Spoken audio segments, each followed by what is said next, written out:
സ്വർഗമൊരു യാഥാർത്ഥ്യം, നരകവും അതുപോലെ എന്ന പുസ്തകമാണിത്. ദൈവം തിരഞ്ഞെടുത്ത വസൂല റീഡന്റെ അസാധാരണമായ ജീവിതാനുഭവങ്ങളിലൂടെയുള്ള ഈ യാത്രയിൽ നിങ്ങളും ചേരൂ. എപ്പിസോഡ് 4.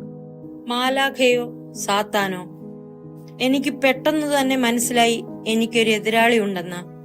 ഞാൻ യാതൊരു കാരണവശാലും ലക്ഷ്യസ്ഥാനത്ത് എത്തരുതെന്ന് നിശ്ചയിച്ചിരിക്കുന്ന എതിരാളി. എന്റെ ആദ്യകാലത്ത് തിന്മയുടെ ശക്തികളുമായി എനിക്കുണ്ടായിട്ടുള്ള അനുഭവങ്ങൾ ഇനി നേരിടാനുള്ളവയോട് താരതമ്യം ചെയ്താൽ വളരെ ദുർബലമായിരുന്നു. അതിസ്വാഭാവിക തലങ്ങളിൽ എനിക്കൊരു ക്രാഷ് പ്രോഗ്രാം തയ്യാറാക്കിയിരിക്കുന്നു. തിന്മയുടെ ശക്തികൾ അവരുടെ ഊഴത്തിനായി കാത്തിരുന്നു. ഇന്നേറെ പേർക്കും പിശാച് മധ്യകാലഘട്ടത്തിന്റെ ഒരു സൃഷ്ടിയാണ്. ദേവാലയങ്ങളിലും ആർട്ട് ഗ്യാലറികളിലും ആലേഖനം ചെയ്യപ്പെട്ട കൊമ്പും ഇരട്ടക്കുളമുള്ള ഒരു ജീവി, നോക്കി ചിരിക്കാനൊന്ന്, അഥവാ കഴമ്പില്ലാത്ത വെറുമൊരു അന്ധവിശ്വാസം. എന്നാൽ നാം ഒന്ന് മനസ്സിലാക്കണം, അദൃശ്യമായ 2 സൈന്യഗണമാണ് നമ്മുടെ ചുറ്റുമായിട്ടുള്ളത്. ആശ്വാസകരമായ കാര്യമുള്ളത്, വീണുപോയ മാലാഖമാരുടെ സൈന്യത്തെക്കാൾ വളരെ ശക്തമായ സൈന്യനിരയാണ് നല്ല മാലാഖമാരുടേത് എന്നതാണ്. നമ്മുടെ സമരം മാംസത്തിനും രക്തത്തിനും എതിരായിട്ടല്ല, പ്രഭുത്വങ്ങൾക്കും ആധിപത്യങ്ങൾക്കും എതിരായിട്ടാണ്. നമ്മുടെ ദൈവം സാത്താനേക്കാൾ വളരെയധികം ശക്തനും ബലവാനുമാണെന്നും അവിടുത്തെ തിരുപുത്രന്റെ കുരിശിലെ പീഡാസഹനം വഴി അവിടുന്ന് നമ്മുടെ രാജ്യത്തിൽ സാത്താനെ വ്യക്തമായി പരാജയപ്പെടുത്തിയെന്നും നാം മറക്കരുത്. മരണത്തിന്റെ വേളയിലും നമ്മെ സ്നേഹിക്കുന്നതിൽ നിന്ന് പിന്മാറാതിരുന്നത് വഴിയാണ് യേശുക്രിസ്തു അത് സാധിച്ചത്. അവിടുത്തെ അതിൽ നിന്ന് പിന്മാറ്റുക എന്നതായിരുന്നു സാത്താന്റെ ലക്ഷ്യം.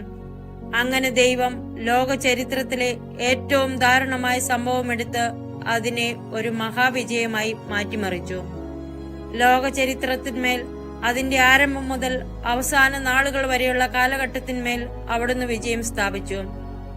അതുകൊണ്ട് സാത്താൻ നിത്യമായി എങ്ങനെ തോറ്റുപോയെന്ന് അവസാന നാളിൽ വെളിവാക്കപ്പെടും. ഏറ്റവും ദുഃഖപൂർണവും ദാരുണവുമെന്ന് നാം കരുതിയ സംഭവങ്ങളെല്ലാം അവിടത്തേക്ക് ഏറ്റവും വലിയ വിജയങ്ങളായി മാറി. നമ്മുടെ കാവൽ മാലാഖമാർ കാവൽ ഭടന്മാരെ പോലെയാണ്. ഒരിക്കലും നമ്മുടെ അടുത്തുനിന്ന് മാറുന്നില്ല. നാം എവിടെ പോയാലും നമ്മോടൊത്ത് കാണും. അതേസമയം ദൈവസന്നിധിയിൽ നിന്നും അവർ ഒരിക്കലും മാറുന്നില്ല. 2 അതിലധികമോ സ്ഥലങ്ങളിൽ ഒരേ സമയം സന്നിഹിതരായിരിക്കുവാൻ അവർക്ക് സാധിക്കും. പിശാച് തന്റെ പൈശാചിക പ്രവൃത്തികൾ വളരെ കൗശലപൂർവ്വം കൈകാര്യം ചെയ്യുമ്പോൾ പിശാചിന്റെ സാന്നിധ്യം വെളിവാക്കപ്പെടുകയില്ല. എന്നാൽ മറ്റു ചില അവസരങ്ങളിൽ അവന്റെ അസൂയയും വെറുപ്പും അക്രമത്തിലൂടെ പ്രത്യക്ഷമായി വെളിപ്പെടുത്തും. അതിസ്വാഭാവിക ശക്തിയാൽ അവൻ കീഴടക്കപ്പെടുന്നതുവരെ. സാത്താൻ തോൽപ്പിക്കപ്പെട്ട് കഴിയുമ്പോൾ വിവേകം നശിച്ചു പെരുമാറുകയും വെളിയിൽ വന്ന് തന്നെത്താൻ വെളിപ്പെടുത്തുകയും ചെയ്യും. സാത്താൻ അവന്റെ ദുഷ്ടലക്ഷ്യങ്ങളുടെയോ അവന്റെ സാന്നിധ്യത്തിന്റെ പോലുമോ ഒരടയാളവും കാണിക്കാതെ വളരെ ശാന്തമായി രഹസ്യമായി പ്രവർത്തിക്കുമ്പോഴാണ് അവന്റെ പ്രവൃത്തികൾ ഏറ്റവും ഫലദായകമാവുന്നത്. അവന്റെ ചതിപ്രയോഗങ്ങൾ ഫലപ്രദമാവുകയും അവനേറെ പ്രയോജനം കിട്ടുകയും ചെയ്യുന്നത് തുറന്ന ഏറ്റുമുട്ടൽ കൂടാതെ മറയ്ക്കുള്ളിൽ നിന്ന് പ്രവർത്തിക്കുമ്പോഴാണ്. ജലനിരപ്പിൽ ചുഴികളൊന്നും രൂപപ്പെടാത്ത രീതിയിൽ അവൻ പ്രവർത്തിക്കുമ്പോൾ ചതിക്കുഴി ഒരുക്കുന്ന അടിയൊഴുക്കുകൾ ഇല്ലെന്ന് കരുതരുത്. ചെകുത്താൻ ഉണ്ടെന്നും അതൊരു ദുഷ്ടാത്മാവാണെന്നും പറയുമ്പോൾ ഇന്നത്തെ ശാസ്ത്ര സാങ്കേതിക ഡിജിറ്റൽ ലോകത്തിൽ അതിനൊരു വിലയുമില്ല. അതൊരു പഴഞ്ചൻ വിശ്വാസമാണെന്നും മധ്യകാലഘട്ടത്തിലെ ആശയമാണെന്നുമൊക്കെ അവർ പറയും. പിശാചിന്റെ അസ്തിത്വമില്ലായ്മ ഇന്നത്തെ പണ്ഡിതരായ ആൾക്കാരുടെ മുന്നിൽ സമർത്ഥിക്കാൻ പിശാചിന് സാധിച്ചിട്ടുണ്ട്. പിശാച് ഇല്ലെന്ന് തെളിയിക്കുന്ന ശാസ്ത്രജ്ഞരുമുണ്ട്. ആൾക്കാർ എത്ര നിഷ്കളങ്കരായി പോകുന്നെന്ന് ഇത് മാത്രം നോക്കിയാൽ മതി. ഈ നല്ല ആളുകൾക്ക് ഇവരെക്കാൾ കോടിക്കണക്കിന് മടങ്ങ് സാമർഥ്യമുള്ളതും മലീമസമായ ആത്മീയ അന്ധകാരത്തിൽ വസിക്കുന്നതുമായ ഇരുളിന്റെ അരൂപിയെ പരിശോധിച്ചു നോക്കാനാകുമെന്ന് എങ്ങനെ കരുതാൻ കഴിഞ്ഞു? പിശാചില്ലെന്ന് അവർക്ക് എങ്ങനെ ക്രിയാത്മകമായി തെളിയിക്കാൻ പറ്റും? പിശാച് എന്തു ചെയ്യും? അവൻ അവിടെയില്ലെന്ന് അഭിനയിച്ച് വലിപ്പിച്ചുകൊണ്ട് വീണ്ടും കൂടുതലായി അവരെ പറ്റിച്ചുകൊണ്ടിരിക്കും. കാപ്പട്യവും കൗശലവുമാണ് അവന്റെ ഏറ്റവും ശക്തമായ ആയുധങ്ങൾ. വ്യക്തിപരമായ അനുഭവങ്ങളിൽ നിന്ന് മാത്രമേ ഒരാൾക്കിത് മനസ്സിലാവുകയുള്ളൂ. ഞാൻ ഈ പുസ്തകം എഴുതാനുള്ള ഒരു കാരണം അതുകൂടിയാണ്. അന്ധകാരത്തിലേക്ക് നമ്മെ നയിക്കാൻ സാധ്യതയുള്ള എല്ലാ സ്വാഭാവിക ബലഹീനതകളും സാത്താനെ നമ്മിലേക്ക് ആകർഷിക്കുന്ന കാന്തസൂചികളാണ്. സാത്താൻ വളരെ മിടുക്കനായ ഒരു തന്ത്രജ്ഞനാണ്. നാം സംരക്ഷണം നഷ്ടപ്പെട്ട് അവന്റെ കയ്യിൽ കിട്ടാൻ സമർത്ഥമായ പല വിദ്യകളും അവൻ പ്രയോഗിക്കും. സാത്താൻ അവന്റെ ലക്ഷ്യങ്ങൾക്ക് വേണ്ടി ആളുകളെ ഉപയോഗിക്കും. ഒരടിസ്ഥാനവുമില്ലാതെ അവൻ കുറ്റാരോപണങ്ങൾ ഇളക്കിവിടും. അവൻ ലക്ഷ്യമിട്ടിരിക്കുന്ന ആളെ തകർക്കുവാൻ വേണ്ടി. എന്നാൽ ഇതുമാത്രമല്ല അവന്റെ കുടില തന്ത്രങ്ങൾ. ഉറക്കത്തിലായിരിക്കുന്ന ആത്മാവിൽ അസ്വസ്ഥതയും അസമാധാനവും വരുത്തുന്ന പലതരം ആശയങ്ങൾ അവർ കുത്തിവെച്ചുകൊണ്ടിരിക്കും. അങ്ങനെ അവന്റെ ആത്മാവിലെ മുഴുവൻ സമാധാനവും നശിപ്പിച്ചെറിയും. ഇതുകൊണ്ടാണ് നാം എപ്പോഴും ഉണർവുള്ളവരായിരിക്കണമെന്നും നമ്മെ ഉറങ്ങുന്നവരായി അവൻ കാണരുതെന്നും പറയുന്നത്. ഞാൻ നിങ്ങളെ പേടിപ്പിക്കുകയല്ല, എന്റെ അനുഭവങ്ങൾ നിങ്ങളുമായി പങ്കുവയ്ക്കുകയാണ്. അപ്പോൾ ഞാൻ ചെയ്തതുപോലെ നിങ്ങൾക്കും ദൈവത്തിന്റെ ശക്തിയിൽ ആശ്രയിച്ചുകൊണ്ട് പിശാചിനെതിരെ നമ്മെ തന്നെ സംരക്ഷിക്കുവാൻ സാധിക്കും. കാരണം ഞാൻ നേരത്തെ സൂചിപ്പിച്ചതുപോലെ ദൈവത്തിന്റെ ശക്തി പിശാചിന്റെ ശക്തിയേക്കാൾ 10 മടങ്ങ് വലുതാണ്. എന്റെ കുട്ടിക്കാലം മുതൽ പിശാച് പല രൂപത്തിൽ എനിക്ക് പ്രത്യക്ഷപ്പെടാറുണ്ട്. എന്നെ കഴുത്തിൽ ഞെക്കിക്കൊല്ലാനായി വരുന്ന വൃത്തികെട്ട കറുത്ത കൈകൾ കൂടാതെ ചുവന്ന കണ്ണുകളുമായി എന്റെ മേൽ ചാടി വീണ് എന്നെ കഷ്ണങ്ങളാക്കാൻ നിൽക്കുന്ന കറുത്ത പട്ടിയെയുമൊക്കെ ഞാൻ കൂടെ കൂടെ കാണാറുണ്ടായിരുന്നു. ദൈവത്തിന് എന്നെ സംബന്ധിച്ച് ഒരു പ്രത്യേക പദ്ധതിയുണ്ടെന്ന് പിശാച് എങ്ങനെയോ അറിഞ്ഞിട്ടുണ്ടാവണം. എന്നാൽ ഈ കാലഘട്ടത്തിനു മുമ്പ് സാത്താന് ഇത്ര ശക്തിയുണ്ടെന്നോ അവനും അവന്റെ അനുചരന്മാരും കൂടി നിരന്തരം ഇങ്ങനെ നമ്മുടെ ചുറ്റും വേലയിൽ വ്യാപൃതരാണെന്നോ ഒരിക്കലും ഞാൻ മനസ്സിലാക്കിയിരുന്നില്ല. ഞാൻ ഇപ്പോൾ എന്റെ ജീവിതം മുഴുവനായി ദൈവത്തിന് സമർപ്പിച്ചിരിക്കയാൽ കർത്താവിനെ അനുഗമിക്കുന്ന ഏതൊരു വ്യക്തിയെയും പോലെ ഞാൻ പൈശാചിക ശക്തികൾക്ക് ഒരു വെല്ലുവിളിയായി തീർന്നിരിക്കുകയാണ്. ഒരു വ്യക്തി ദൈവത്തിലേക്ക് തിരിയുമ്പോൾ നരകത്തിൽ ഒരു സൈറൻ മുഴങ്ങും. അയാൾ പിന്നെ ചെകുത്താന്റെ റഡാർ നിരീക്ഷണത്തിലാണ്. എന്തുകൊണ്ടെന്നാൽ വിശുദ്ധിയുള്ള ഒരു വ്യക്തിക്ക് ലോകത്തെ സ്വാധീനിക്കാൻ കഴിയും. സാത്താന്റെ പല പദ്ധതികളെയും തകിടം മറിക്കാനും സാധിക്കും. അങ്ങനെ എന്റെ കാവൽ മാലാഖയുടെ പരിശീലനത്തിന് ശേഷം എന്നെ പിതാവായ ദൈവത്തിന് അടിയറ വച്ചപ്പോൾ പിശാചുക്കളുടെ വിഭ്രാന്തിയിൽ നരകത്തിന് തന്നെ ഭ്രാന്തി ഇളകുന്നത് പോലെയായി. സാത്താൻ അവന്റെ മുഴുവൻ പകയോടെ എന്നെ ആക്രമിച്ചു. സാത്താൻ എന്നെ സമീപിക്കുമ്പോൾ എന്റെ മാലാഖ എന്റെ അടുത്തു വരുന്നതിന്റെ നേർവിപരീത അനുഭവമാണ് ഉണ്ടാകുന്നത്. ഡാനിയേൽ എന്റെ അടുത്ത് വന്ന് ദൈവം നിന്റെ അടുത്തുണ്ട്, നിന്നെ സ്നേഹിക്കുന്നു എന്ന് പറഞ്ഞപ്പോൾ സന്തോഷവും സമാധാനവും എന്നിൽ നിറയുകയായിരുന്നു. എന്നാൽ ഇപ്പോൾ സാത്താൻ സമീപിച്ചപ്പോൾ പെട്ടെന്ന് തന്നെ പകയും ക്രൂരതയും അന്തരീക്ഷത്തിൽ നിറയുന്നത് എനിക്ക് അനുഭവിക്കാൻ കഴിഞ്ഞു.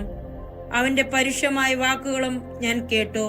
പോ, ഓ ഓ ഓ ഓ പോകുക എന്നാണ് അവൻ ഉദ്ദേശിച്ചതെന്ന് എനിക്ക് മനസ്സിലായി. എന്റെ മാലാഖയോടും ദൈവത്തോടും ഞാൻ സംസാരിക്കുന്നത് നിർത്തണമെന്നാണ് അവൻ പറയുന്നതെന്ന് എനിക്ക് മനസ്സിലായി. എനിക്ക് പിശാചിനെ പറ്റി അന്ന് അത്രയൊന്നും അറിയില്ല. എന്നാൽ ആ പരുക്കൻ ശബ്ദത്തിലൂടെ ദുഷ്ടത എനിക്ക് വളരെ കൃത്യമായി മനസ്സിലായി. ഞാൻ ഭയന്നു വിറയ്ക്കുകയായിരുന്നു. അവന്റെ സാന്നിധ്യം എന്നെ ഭയചകിതയാക്കി. ഭീതിയുടേതായ ഇത്തരമൊരു അനുഭവം എനിക്കൊരിക്കലും ഉണ്ടായിട്ടില്ല. ഭയത്താൽ ഞാൻ മരവിച്ചുപോയി. സാത്താന്റെ ഭാരം എന്റെ ചുറ്റിലും കനം വച്ചു നിന്നിരുന്നു. അതിനു പുറമെ ഭീതിതമായ ഒരു നാറ്റവും മുറിയിലാകെ നിറഞ്ഞിരുന്നു. പിശാചു മുരണ്ടതിന്റെ സ്വരം മനുഷ്യരുടേതുപോലെയല്ല, വന്യമൃഗത്തിന്റേതുപോലെയായിരുന്നു. ആ സ്വരം മുറിയിൽ പ്രതിധ്വനിച്ചു. എന്റെ നട്ടെല്ലിന്റെ അവസാന ഭാഗം മുതൽ ഉച്ചിവരെ മുഴുവൻ ഭാഗത്തും ഒരു വിറയിൽ കടന്നു പോകുന്നത് ഞാൻ അറിഞ്ഞു. എന്റെ ഉള്ളിൽ ഞാൻ ഒരിക്കൽ കൂടി മാലാഖ ഡാനിയേലിനെയും ദൈവത്തെയും അന്വേഷിച്ചു. എന്നാൽ അവരെ കണ്ടില്ല. ഇടിമുഴക്കം പോലെ ആ സ്വരം വീണ്ടും കേട്ടു. പോ, ഇവിടെ നിന്ന് കടന്നു പോ. ദുഷ്ടയായ സ്ത്രീ, വേഗം പൊക്കോ, അല്ലെങ്കിൽ നരകത്തിലെ തീയിലിടും. എന്റെ മുഴുവൻ ശക്തിയും സംഭരിച്ച് ഹൃദയത്തിൽ ദൈവത്തെ വിളിച്ചുകൊണ്ട് ഞാൻ ഒറ്റവാക്കിൽ ഉത്തരം പറഞ്ഞു, ഇല്ല. എന്റെ മാലാഖയിൽ നിന്നോ ദൈവത്തിൽ നിന്നോ അകലാൻ തയ്യാറല്ലെന്നാണ് ഞാൻ ഉദ്ദേശിച്ചത്.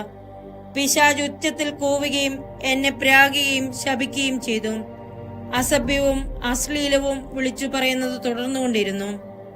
തുടർന്ന് ഒരു ഭ്രാന്തന്റെ വേഷമെടുത്തിട്ട് എന്നെ നുള്ളുകയും ശകാരിക്കുകയും വിഷമിപ്പിക്കുകയും ചെയ്തുകൊണ്ടിരുന്നു. എല്ലാത്തരം തിന്മയും സാത്താൻ എന്റെ മേൽ ആരോപിച്ചു. സാത്താന് കുറ്റാരോപകൻ എന്നൊരു പേരുകൂടിയുണ്ടെന്ന് പിന്നീട് ഞാൻ മനസ്സിലാക്കി. കാരണം അന്ത്യവിധി നാളിൽ കർത്താവ് നമ്മെ ന്യായീകരിക്കുമ്പോൾ നാം ചെയ്തിട്ടുള്ള ഓരോ പാവവും എടുത്തു പറഞ്ഞ് സാത്താൻ നമ്മിൽ കുറ്റം ആരോപിക്കും.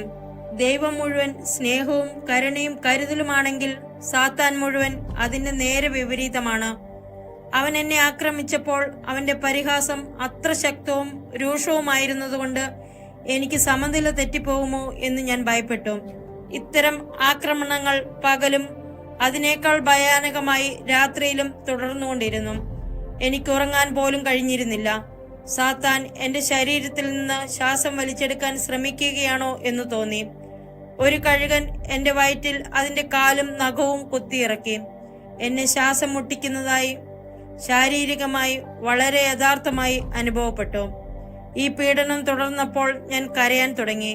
അപ്പോൾ പിശാച് തികഞ്ഞ അവജ്ഞയോടെ എന്നെ പരിഹസിച്ചുകൊണ്ട് പറഞ്ഞു, മുറിവുകളിൽ വെള്ളമൊഴിക്കുന്നത് നിർത്തിയാലും. ഭയങ്കര ഭയത്തിനിടയിലും എന്റെ സമരത്തിന്റെ പിറകിൽ വേറൊരു വലിയ യുദ്ധം നടക്കുന്നത് എനിക്ക് മനസ്സിലാക്കാൻ കഴിഞ്ഞു. എന്റെ മാലാക ഡാനിയേലും പിശാചും തമ്മിലായിരുന്നു അത്. മാലാക എനിക്ക് വേണ്ടി കഠിനമായി പോരാടുകയായിരുന്നു.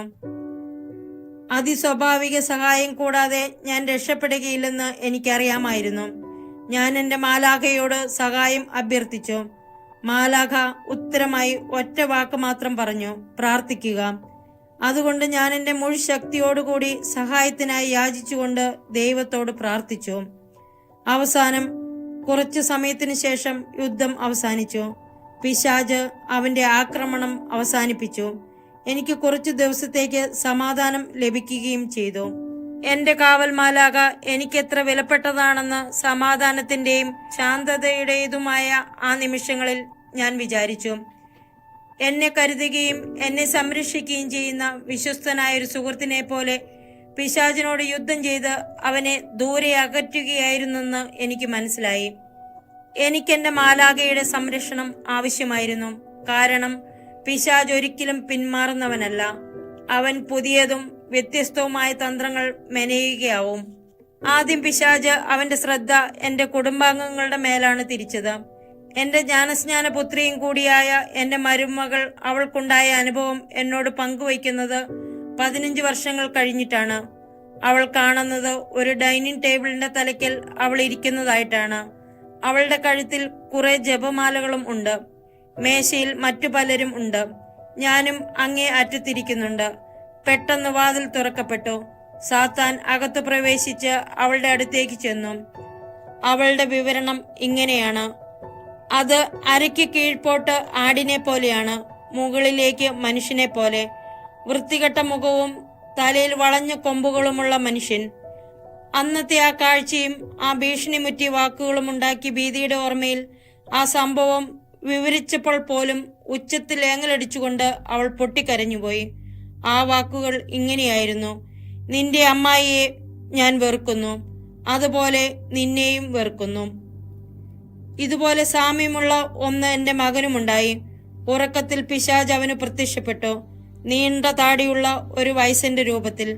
ആ സ്വപ്നത്തിൽ പിശാച് അവനോട് പറഞ്ഞു, നിന്റെ അമ്മയോട് എഴുത്തു നിർത്തുവാൻ പറയണം, അല്ലെങ്കിൽ അവൾ ചെറുതായിരുന്നപ്പോൾ അവളോട് ചെയ്തതുപോലെ നിന്നോടും ചെയ്യും. എന്റെ കൈ നിന്റെ കഴുത്തിന് ചുറ്റുമിട്ട് നിന്നെ ശ്വാസം മുട്ടിക്കും. എന്റെ ആ ദുസ്വപ്നത്തെപ്പറ്റി ഞാൻ മകനോട് പറഞ്ഞിട്ടുണ്ടായിരുന്നില്ല. അതുകൊണ്ട് അത് പിശാച് തന്നെയാണെന്ന് വ്യക്തമാണ്. ഈ ആക്രമണങ്ങളെല്ലാം എന്നെ വളരെയധികം വിഷമിപ്പിച്ചു. എന്റെ കുടുംബാംഗങ്ങളെ ആക്രമിക്കുവാൻ അവനെ അനുവദിച്ചുകൂടാ. ഇടപെടണമെന്ന് ഞാൻ കർത്താവിനോട് അപേക്ഷിച്ചു. ഞങ്ങളുടെ സംരക്ഷകനായി മുഖ്യദൂതനായ വിശുദ്ധ മിഖായേലിനെ നിയമിക്കാമെന്ന് അവിടുന്ന് വാഗ്ദാനം ചെയ്തു. ആ ഉറപ്പിൽ എനിക്ക് സമാധാനമായി. പിന്നീട് എന്നെ സ്വാധീനിക്കാൻ വ്യത്യസ്തമായ ഒരു വഴിയാണ് അവൻ പരീക്ഷിച്ചത്. അവൻ വളരെ സൂത്രശാലിയായതുകൊണ്ടും അരൂപിയുടെ ലോകത്തെപ്പറ്റി എനിക്കിനിയും വേണ്ടത്ര പരിജ്ഞാനമില്ലെന്ന് അവൻ അറിയാമായിരുന്നതുകൊണ്ടും എന്റെ സ്വന്തം മാലാഖ ഡാനിയേലിന്റെ രൂപമാണ് ഇത്തവണ പിശാച് സ്വീകരിച്ചത്.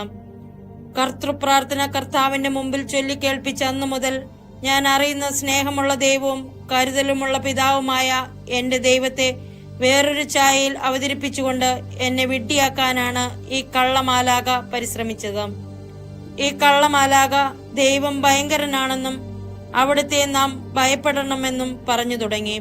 സാത്താന്റെ ലക്ഷ്യം ദൈവത്തിൽ നിന്നും എന്നെ സംബന്ധിച്ചുള്ള അവിടുത്തെ പദ്ധതിയിൽ നിന്നും എന്നെ അകറ്റണം എന്നതായിരുന്നു. ദൈവത്തെ ഭയപ്പെടുത്തുന്ന ആളാക്കിക്കൊണ്ട് എന്നെ ദൈവത്തോടുള്ള ഭയത്തിലെത്തിക്കാൻ അവൻ പരിശ്രമിച്ചുകൊണ്ടിരുന്നു. അങ്ങനെയാകുമ്പോൾ ദൈവം വന്ന് എന്നോട് സംസാരിക്കുമ്പോൾ അവിടുത്തെ വിളി എനിക്ക് പേടിയാകുമല്ലോ. ഡാനിയേലിന്റെ സ്വരമാണോ പിശാചിന്റെ സ്വരമാണോ എന്ന് വ്യവച്ഛേദിക്കാനാവാതെ പല അവസരങ്ങളിലും ഞാൻ ബുദ്ധിമുട്ടിയിട്ടുണ്ട്. ദൈവം ക്ഷിപ്രകോപിയാണെന്നും പെട്ടെന്ന് അരിശപ്പെടുമെന്നും കർക്കശക്കാരനായ ന്യായാധിപനാണെന്നും വളരെ ചെറിയ പിഴവുകൾക്ക് പോലും തന്റെ ജനത്തെ ശിക്ഷിക്കുമെന്നുമൊക്കെ എന്നെ വിശ്വസിപ്പിക്കത്തക്ക രീതിയിൽ ഈ കള്ളമാലാഖ എന്നെ നയിച്ചുകൊണ്ടിരുന്നു. ഇടക്കാലത്തേക്ക് ഞാൻ അവനെ വിശ്വസിച്ചു തുടങ്ങി. കുറച്ചു കഴിഞ്ഞപ്പോൾ പിശാച് എന്റെ മരിച്ചുപോയ അപ്പച്ചന്റെ സാദൃശ്യം എടുത്തു. അപ്പച്ചന്റെ അതേ സ്വരമായിരുന്നു. അപ്പച്ചന്റെ ഈ പതിപ്പ് ഫ്രഞ്ചിലാണ് എന്നോട് സംസാരിച്ചത്. അപ്പച്ചൻ സാധാരണ അങ്ങനെ സംസാരിക്കാറുണ്ടായിരുന്നു. അദ്ദേഹം എന്നോട് പറഞ്ഞു, ദൈവവുമായുള്ള ഈ ആശയവിനിമയമൊക്കെ നിന്റെ വെറും ഒരു തോന്നലാണെന്ന് നിന്നോട് പറയാൻ ദൈവം എന്നെ അയച്ചിരിക്കുകയാണ്. അദ്ദേഹം എന്നോട് ചോദിച്ചു, ഹോ, ദൈവം നിന്നോട് സംസാരിക്കുകയോ? ഇങ്ങനെയൊന്ന് നീ മുമ്പെന്തെങ്കിലും കേട്ടിട്ടുണ്ടോ? എനിക്ക് സ്ഥിരബുദ്ധി നഷ്ടപ്പെട്ടെന്നാണ് അതിന്റെ അർത്ഥമെന്നും അദ്ദേഹം പറഞ്ഞു. ഈ ദർശനത്തിൽ എന്തോ അപാകതയുണ്ടെന്ന് എനിക്ക് തോന്നി. അതുകൊണ്ട് ഞാൻ ചോദിച്ചു, എന്നാൽ ഡാനിയേലിനെ പറ്റി എന്തു പറയുന്നു? മാലാഖമാർക്ക് അങ്ങനെ നമ്മുടെ മുമ്പിൽ പ്രത്യക്ഷപ്പെടാൻ കഴിയുമോ? ഓ, അവനോ? അയാൾ പറഞ്ഞു. ആ സ്വരത്തിൽ നിറഞ്ഞു നിന്ന വെറുപ്പിൽ നിന്നും പെട്ടെന്ന് തന്നെ അത് പിശാചാണെന്നും അവൻ എന്നെ പറ്റിക്കുകയായിരുന്നെന്നും എനിക്ക് മനസ്സിലായി. എന്റെ അപ്പച്ചൻ ഒരിക്കലും എന്നോട് ഈ വിധം സംസാരിക്കുകയില്ല. ഈ ഇടവേളയിൽ എനിക്ക് വളരെയധികം ഏകാന്തത അനുഭവപ്പെട്ടു. ആ സമയത്ത് അവിടെ ബംഗ്ലാദേശിൽ എനിക്ക് ആധ്യാത്മിക കാര്യങ്ങളിൽ സഹായമോ ഉപദേശമോ തേടാൻ പറ്റിയ ആരുമുണ്ടായിരുന്നില്ല. നടക്കുന്നതെല്ലാം വിവരിച്ചു കേൾപ്പിച്ച് എന്റെ ഭർത്താവിനെ വിഷമിപ്പിക്കാൻ ഞാൻ ഇഷ്ടപ്പെട്ടില്ല. എല്ലാം ഞാൻ രഹസ്യമായി വെച്ചു. പിശാചിന് ഇതെല്ലാം അറിയാമായിരുന്നു. അതുകൊണ്ട് അവന്റെ ആക്രമണങ്ങൾ അവൻ കൂട്ടിക്കൊണ്ടിരുന്നു. ഓരോ ദിവസവും അവൻ കൂടുതൽ പിശാചുക്കളെ കൂട്ടത്തിൽ കൊണ്ടുവന്നുകൊണ്ടിരുന്നു. പകലും രാത്രിയും എന്റെ ചുറ്റിലും അവരുടെ സാന്നിധ്യം ഞാൻ അറിയുകയും അവരുടെ ശബ്ദം ഞാൻ കേൾക്കുകയും ചെയ്തുകൊണ്ടിരുന്നു. ഈ പിഴച്ചുപോയ മാലാഖമാർ എന്നെ ആക്രമിച്ചു, എന്നെ പരിഹസിച്ചു, എല്ലാത്തരം അശ്ലീല നാമങ്ങളും എന്നെ വിളിച്ചു. ഇതിലൂടെയെല്ലാം കടന്നു പോകുവാൻ ദൈവം എന്തിനാണ് എന്നെ അനുവദിക്കുന്നതെന്ന് ഞാൻ അത്ഭുതപ്പെട്ടു. പക്ഷേ അവസാനം ഞാൻ കടന്നുപോയിക്കൊണ്ടിരുന്ന ഈ മാനസിക പീഡനത്തിന് എന്റെ മേൽ പഴയ ഫലം ഇല്ലാതായി. സാത്താനേക്കാൾ വളരെ ശക്തനാണ് ദൈവമെന്ന് ഞാൻ മനസ്സിലാക്കി. ദൈവത്തോട് കൂടുതൽ അടുത്തു വന്നതോടെ സാത്താനോടുള്ള ഭയം കുറഞ്ഞു വന്നു. എന്നാൽ അവൻ എന്നെ കൊല്ലാൻ ആഗ്രഹിച്ചു മുമ്പത്തേതിനേക്കാൾ അധികമായി വിറകൊണ്ടിരുന്നു. അവന്റെ കോപാവേശം വർദ്ധിച്ചു. അതിനനുസരിച്ച് അവന്റെ തന്ത്രം ഒരിക്കൽ കൂടി വ്യത്യാസപ്പെടുത്തി. എന്നെ ശാരീരികമായി ആക്രമിക്കാൻ പിശാച് ആരംഭിച്ചു. ഇതെങ്ങനെ സംഭവിച്ചെന്ന് എനിക്ക് മുഴുവനായി വിശദീകരിക്കുവാൻ കഴിയുകയില്ല. കാരണം ഇത് ഭാഗികമായി അരൂപിയിലും ഭാഗികമായി ശരീരത്തിലുമാണ്. ആദ്യം പിശാച് എന്റെ കയ്യിൽ തിളച്ച എണ്ണ തെറിപ്പിച്ചു. ദൈവത്തിൽ നിന്നും മാലാഖയിൽ നിന്നുമുള്ള സന്ദേശങ്ങളെല്ലാം ഞാൻ എഴുതിയെടുത്തുകൊണ്ടിരുന്നു. ഈ എണ്ണ എന്റെ വലത്ത് കൈയിലെ നടുവിരലിൽ ഞാൻ പെൻസിൽ പിടിക്കുന്ന ഭാഗത്തു തന്നെ വലിയൊരു പൊള്ളലുണ്ടാക്കി. എല്ലാ ദിവസവും മാലാഖയിൽ നിന്നും ദൈവത്തിൽ നിന്നുമുള്ള സന്ദേശങ്ങൾ എഴുതിയെടുക്കാൻ ആ ഭാഗത്ത് ദിവസവും എന്തെങ്കിലും വെച്ച് ഞാൻ ഡ്രസ് ചെയ്യണമായിരുന്നു. വേറൊരവസരത്തിൽ തായ്ലാന്റിൽ ഞങ്ങൾ കുടുംബസമേതം അവധിക്കാലം ചെലവഴിക്കുമ്പോൾ അടുത്തുള്ള ദ്വീപ് സമൂഹത്തിലേക്ക് ബോട്ടിൽ യാത്ര പോവുകയുണ്ടായി. മടക്കയാത്രയിൽ തീരമടുക്കാറായപ്പോൾ ബോട്ടിനൊരു കുലുക്കമുണ്ടായി. ഞാൻ വീഴാൻ തുടങ്ങിയതുകൊണ്ട് കയ്യിൽ കിട്ടിയതിൽ എത്തിപ്പിടിച്ചു. ബോട്ടിന്റെ ചുട്ടുപഴുത്തിരുന്ന ചൂട് പുറം തള്ളുന്ന പൈപ്പായിരുന്നു അത്. വലത് കൈപ്പത്തി മുഴുവൻ വല്ലാതെ പൊള്ളിക്കൊമിളച്ചുപോയി. ഹോട്ടലിൽ എത്തുന്നവരെ ദുസ്സഹമായ വേദനയായിരുന്നു. ഹോസ്പിറ്റലിൽ പോകേണ്ടി വരുമെന്നാണ് കരുതിയത്. ആഴ്ചകൾ കഴിയാതെ എനിക്ക് പെൻസിൽ പിടിക്കാൻ കഴിയുകയില്ലെന്ന് ഉറപ്പായിരുന്നു. വളരെ ഗുരുതരമായ ഒരു പൊള്ളലായി അത് കാണപ്പെട്ടെങ്കിലും ഹോട്ടലിൽ എത്തിയപ്പോൾ എന്റെ കയ്യിൽ അല്പം പോലും വേദനയില്ലായിരുന്നു. പൊള്ളി ഭാഗത്ത് ചുവപ്പോ ചെറിയ പാടുപോലുമോ ശേഷിച്ചില്ലെന്നാണ് വാസ്തവം. പിശാചിനെ അത്ര ദൂരം പോകാനേ ദൈവം അനുവദിച്ചുള്ളൂ. അവിടുത്തെ കരുണയിൽ അവിടുന്ന് എന്റെ കരം ഭേദമാക്കി. ചിലപ്പോൾ പിശാച് നാം ഏറ്റവും വെറുക്കുന്ന വസ്തു തന്നെ നമുക്കെതിരെ ഉപയോഗിക്കും. എനിക്ക് ഏറ്റവും ഭയവും വെറുപ്പുമുള്ള വസ്തുവാണ് പാറ്റ. ഇക്കാര്യം പറയുന്നത് പോലും ഭീകരമാണ് എനിക്ക്. എന്നാൽ പിശാച് എത്രമാത്രം നിന്ദിനും പകയുള്ളവനുമാണെന്ന് ഇത് കാണിച്ചു തരുന്നു. വീട്ടിൽ വെച്ച് ഒരു ദിവസം ഞാൻ മുറിയടച്ച് വെളിയിൽ ഇറങ്ങുകയായിരുന്നു. പെട്ടെന്ന് എന്റെ മുഖത്ത് ഒരു നനവ് തോന്നി. തൊട്ടു നോക്കിയപ്പോൾ എന്തോ ദ്രാവകം തളിച്ചതുപോലെ. ഉടൻ തന്നെ ചെകുത്താന്റെ പൊട്ടിച്ചിരിയും സ്വരവും ഞാൻ കേട്ടു. ഇങ്ങനെയാണ് ഞാൻ മാമോദീസ മുക്കുന്നത്. അപ്പോഴാണ് എനിക്ക് മനസ്സിലാകുന്നത്, ഞാൻ കതകടച്ചപ്പോൾ വലിയൊരു പാറ്റ അതിനിടയിൽ ചതഞ്ഞെറിഞ്ഞെന്നും അതിന്റെ ദ്രാവകമാണ് എന്റെ മുഖത്ത് തെറിച്ചതെന്നും എനിക്കുണ്ടായ വെറുപ്പും അറപ്പും എത്രയെന്ന് പറഞ്ഞറിയിക്കാൻ വയ്യ. എന്നാൽ പിശാച് പ്രതികാരം ചെയ്യാനും നമ്മെ ശരിയായ വഴിയിൽ നിന്നും അതുപോലെ ദൈവത്തിൽ നിന്നും പേടിപ്പിച്ചോടിക്കുന്നതിനും ഏതറ്റം വരെയും പോകുമെന്നും നാം മനസ്സിലാക്കണം. ചിത്രം എനിക്ക് വളരെ വ്യക്തമായി. ഞാൻ ദൈവവുമായി സംസാരിക്കുന്നതിനെ നിരുത്സാഹപ്പെടുത്തുക എന്നതാണ് പിശാചിന്റെ ഏക ലക്ഷ്യം. ഇതൊരു വലിയ ആത്മീയ യുദ്ധമായിരുന്നു. ദൈവവും എനിക്കത് കാണിച്ചു തന്നിരുന്നു. ഞാൻ ദൈവത്തെങ്കിലേക്ക് തിരിച്ചു പോയതുകൊണ്ടാണ് പിശാച് എന്നെ ആക്രമിക്കുന്നതെന്ന്. ഞാൻ മുഴുവനായി ദൈവത്തോടു കൂടി അല്ലാതിരുന്നിടത്തോളം കാലം പിശാചിന് ഒരു പ്രശ്നവും ഇല്ലായിരുന്നു.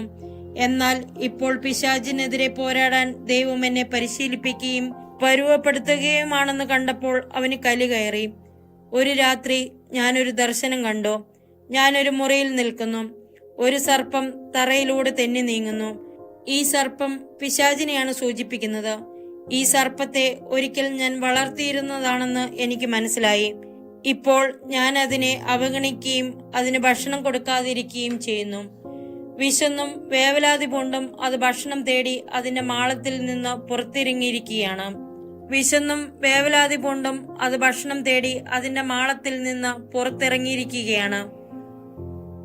അത് അതിന്റെ ഭക്ഷണപാത്രത്തിനടുത്തേക്ക് എഴിഞ്ഞു പോകുന്നത് ഞാൻ ശ്രദ്ധിച്ചുകൊണ്ടിരുന്നു. അതിനകത്ത് 2 മുന്തിരിപ്പഴം മാത്രമാണ് ഉണ്ടായിരുന്നത്. അത് വിഴുങ്ങിയെങ്കിലും അതിന് വിശപ്പ് മാറിയില്ല. അതുകൊണ്ട് ഭക്ഷണം തേടി അത് അടുക്കള ഭാഗത്തേക്ക് നീങ്ങി. എന്റെ മനോഭാവം മാറിയെന്നും ഇപ്പോൾ ഞാൻ അതിന്റെ മിത്രമല്ല ശത്രുവാണെന്നും ഇതിനിടയ്ക്ക് അതിന് മനസ്സിലായി.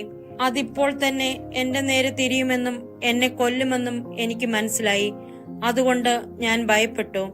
അപ്പോൾ തന്നെ എന്റെ കാവൽ മാലാഖ പ്രത്യക്ഷപ്പെട്ട് എന്താണ് എന്റെ പ്രശ്നമെന്ന് അന്വേഷിച്ചു. മാലാഖയോട് ഞാൻ സർപ്പത്തിന്റെ കാര്യം പറഞ്ഞു. ഇപ്പോൾ ഞാൻ അതിന്റെ ശത്രുവായിരിക്കാൽ ഞാൻ വളരെ വിഷമിക്കുകയാണെന്നും പറഞ്ഞു. അതിനെ ഓടിച്ചുവിടാൻ സഹായിക്കാമെന്ന് എന്റെ മാലാഖ പറഞ്ഞു. ആ യുദ്ധത്തിൽ മാലാഖയെ സഹായിക്കാൻ ഞാനും കൂടെ പോകണമോ വേണ്ടയോ എന്ന് ഞാൻ ആദ്യം ശങ്കിച്ചു. എന്തായാലും ഞാനും കൂടി മാലാഖയോടൊപ്പം ചേർന്ന് ആ ജോലി ഒന്നിച്ചു ചെയ്യാമെന്ന് തീരുമാനിച്ചു. ഡാനിയേൽ ഒരു ചൂലെടുത്ത് പുറത്തേക്കുള്ള വാതിൽ തുറന്നു. പിന്നെ മാലാഖ സർപ്പത്തിന്റെ അടുത്ത് ചെന്നിട്ട് തുറന്നു കിടക്കുന്ന വാതിലിന് നേരെ ചൂലുകൊണ്ട് അതിനെ പേടിപ്പിച്ചോടിപ്പിക്കാൻ ശ്രമിച്ചു. സർപ്പം ചൂലിൽ നിന്ന് എല്ലാ വശത്തേക്കും തെന്നി മാറിക്കൊണ്ടിരുന്നു. അലമാരയിലോ ഷെൽഫിലോ ഒക്കെ കയറിക്കൂടാൻ അത് പരിശ്രമിച്ചു. അവസാനം എന്റെ മാലാഖയുടെ ശക്തമായ ഇടപെടൽ മൂലം അത് കതകിന് പുറത്തേക്ക് പോയി. മാലാഖ ഉടൻ തന്നെ വാതിൽ കൊട്ടിയടക്കുകയും ചെയ്തു. സർപ്പം എന്തു ചെയ്യുന്നുവെന്ന് ഞങ്ങൾ ജനാലയിൽ കൂടി നിരീക്ഷിച്ചു. അതിന് പരിഭ്രാന്തിയായി. തിരിച്ചു പോരാൻ വേണ്ടി അത് തലയുയർത്തി തിരിഞ്ഞു നോക്കുന്നുണ്ടായിരുന്നു. എന്നാൽ വാതിൽ സുരക്ഷിതമായി അടച്ചു കഴിഞ്ഞിരുന്നു. എങ്ങോട്ടാണ് പോകേണ്ടതെന്നറിയാതെ അത് ധൃതിയിൽ സ്റ്റെയർ കേസ് ഇറങ്ങി നിരത്തിലൂടെ പോകുന്നത് ഞങ്ങൾ കണ്ടു. പ്രധാന കവാടം കടന്നയുടൻ അത് ഭീമാകാരമായ ഒരു ചൊറിത്തവളയുടെ രൂപം സ്വീകരിച്ചു. അത് കഴിഞ്ഞ് വീണ്ടും അത് ദുഷ്ടാരൂപിയുടെ രൂപമെടുത്തു. ഉടനെ അപായ സൈറൻ മുഴങ്ങുകയും പുറത്തവിടെയുണ്ടായിരുന്ന ആളുകളെല്ലാം കൂടി ദുഷ്ടാരൂപിയെ പിടിച്ചുകെട്ടുകയും ചെയ്തു. ഈ ദർശനം എനിക്ക് ലഭിച്ചത് ഞാൻ ദൈവത്തെ സ്വീകരിക്കുകയും അവിടത്തേക്ക് എന്നെ മുഴുവനായി അടിയറ വയ്ക്കുകയും ചെയ്തതിനു ശേഷമാണ്. ഏതാനും ദിവസങ്ങൾക്ക് ശേഷം ഞാൻ എന്റെ വീട്ടിൽ സ്റ്റെയർ കേസ് ഇറങ്ങി അടുക്കളയിലേക്ക് പോകുകയായിരുന്നു. സ്റ്റെയർ കേസിന്റെ ലാൻഡിങ്ങിൽ പെട്ടെന്ന് ഞാൻ ഈശോയെ കണ്ടു. അവിടുന്ന് എന്റെ നേരെ പുഞ്ചിരിച്ചുകൊണ്ടിരുന്നു. അവിടുത്തെ കവിളുകളിൽ നുണക്കുഴികൾ വ്യക്തമായി കാണാമായിരുന്നു. അവിടുന്ന് വളരെ സംതൃപ്തനും സന്തോഷവാനുമായി കാണപ്പെട്ടു. കണ്ണുകളിലെ ഭാവത്തിൽ നിന്ന് അവിടത്തേക്ക് എന്നോട് വളരെയധികം സ്നേഹമാണെന്ന് എനിക്ക് മനസ്സിലായി. തുറച്ചു നോക്കിക്കൊണ്ട് ഞാൻ അവിടെ തന്നെ നിന്നു. അപ്പോൾ അവിടുന്ന് അപ്രത്യക്ഷനായി. ആ സമയം വരെയും എന്റെ മാലാഖയും പിതാവായ ദൈവവും എന്റെ അടുത്ത് വന്നിട്ടുണ്ട്. എന്നാൽ ഇപ്പോഴിതാ യേശുക്രിസ്തുവിനെ തന്നെ ഞാൻ കണ്ടിരിക്കുന്നു. ഒരു കൊച്ചു കുഞ്ഞായിരിക്കെ ഈശോയുമൊത്തുള്ള സ്വപ്നങ്ങൾ പെട്ടെന്ന് ഞാൻ ഓർത്തു. എന്നാൽ ഇപ്പോഴിതാ ഇവിടെ ഈശോ എന്റെ നേരെ പുഞ്ചിരിച്ചുകൊണ്ട്. വീണ്ടും അന്ന് ഉച്ച കഴിഞ്ഞ് ഈശോ പ്രത്യക്ഷപ്പെട്ടിട്ട് ഇങ്ങനെ പരിചയപ്പെടുത്തി: ഞാൻ തിരുഹൃദയമാണ്. എന്റെ തിരുഹൃദയത്തിന്റെ മധ്യത്തിൽ ഒരിടമുണ്ട്. എന്റെ പ്രിയമുള്ളവളെ, നീ അവിടെയാണ് വസിക്കുന്നത്. എന്നിട്ട് അവിടുന്ന് അപ്രത്യക്ഷനായി. എന്നാൽ അധിക സമയം കഴിഞ്ഞില്ല. അവിടുന്ന് വീണ്ടും വന്നിട്ട് പറഞ്ഞു: സമാധാനം നിന്നോടുകൂടി ഉണ്ടായിരിക്കട്ടെ. നീ ഇതെല്ലാം എഴുതിയെടുക്കണമെന്ന് ഞാൻ ആഗ്രഹിക്കുന്നു. എന്റെ മക്കൾ ഇവ മനസ്സിലാക്കണമെന്ന് ഞാൻ ആഗ്രഹിക്കുന്നു. അവരുടെ ആത്മാക്കൾ ജീവനുള്ളതാണ്. അതുപോലെ പിശാചുണ്ട്. എന്റെ വിശുദ്ധ വചനത്തിൽ എഴുതപ്പെട്ടിരിക്കുന്നതൊന്നും പഴങ്കഥയല്ല. പിശാച് യഥാർത്ഥത്തിൽ ഉള്ളത് തന്നെയാണ്. അവൻ നിങ്ങളുടെ ആത്മാക്കളെ നശിപ്പിക്കാൻ തക്കം പാർത്തിരിക്കുകയാണ്. 7/3/1987.